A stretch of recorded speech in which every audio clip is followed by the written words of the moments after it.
when they're sick and their addiction has them, in a sense, the monster is running the show. You're absolutely right. This stuff is evil. I have evil thoughts. Hi, my name is Pej. I'm an interventionist that helps people with drug addiction, alcoholism, and mental health. Today we're going to talk about how drugs or alcohol change the individual, what they turn into, how they become, how they behave. It's interesting, I get a lot of phone calls from a lot of mothers or fathers about their loved one, usually their kids. After they tell me about how they're behaving or what they're doing, they go on to tell me, he was a really good young man. She was a really good girl. She was a straight-A student. He was scholastic. She was athletic. He was artistic. We never would have expected that he would become a full-blown heroin addict. We don't even like to call them that. Like, this isn't how we know our son. And my answer usually to people is, yeah, the majority of them are good people. I don't, maybe some of them have sociopathic traits, but even that within itself could have been something that happened due to the activities that happen when they're under the influence. I myself have been in recovery for 16 plus years of my life. It took me a long time to get to this point. I was in active addiction for 18 years. I used every type of drug under the sun. There was hardly any drug I didn't use. I watched a lot of people change in front of my eyes. I grew up with people that had certain characteristic traits. They were good human beings. They were lost on their path. I was lost on my path, and when they used certain type of substances, they became completely different people. Especially, meth users. I saw demons in people's eyes.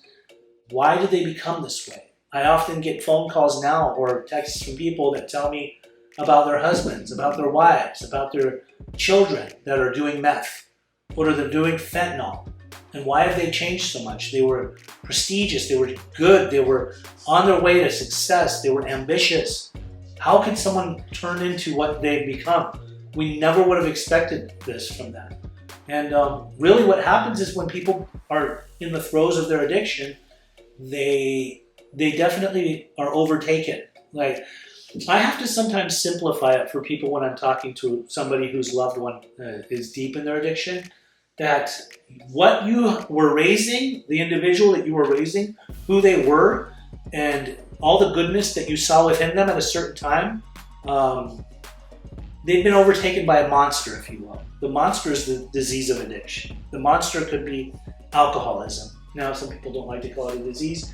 I myself never like to call it a disease either, but really, if a person's diseased, then they are not well. They're very sick people. And when they're sick and their addiction has them, in a sense, the monster is running the show. So the monster leads them down a path of darkness. The monster will separate them from anything that's good for them, whether it's good friends, good family members, people that are loving, caring, nurturing.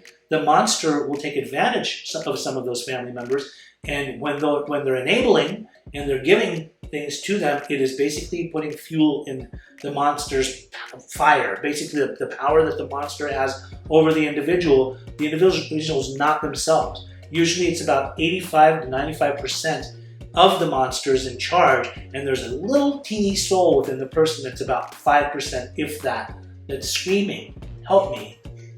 Get me out of this. And it's usually that little part of the person that wants to help, knows they don't want to be like this, is caught up, but the monster has a much more powerful, stronger voice. And the monster will run the show and make the individual behave and act in certain ways that are unusual. They're just not good. They're not safe. The individual can become very volatile. The individual can become angry. They can become violent. They may punch holes in walls. Usually when somebody has their addiction running the show, they're not themselves. And what can you do about this? How can you get through somebody that is that way? As an interventionist, when it comes to finding a case and helping somebody, my whole thing is to try to go, first of all, meet the person in whatever capacity, however it may be. Make sure that I'm able to somehow get in and have a conversation with them, and then seek the little part of them that really wants to help.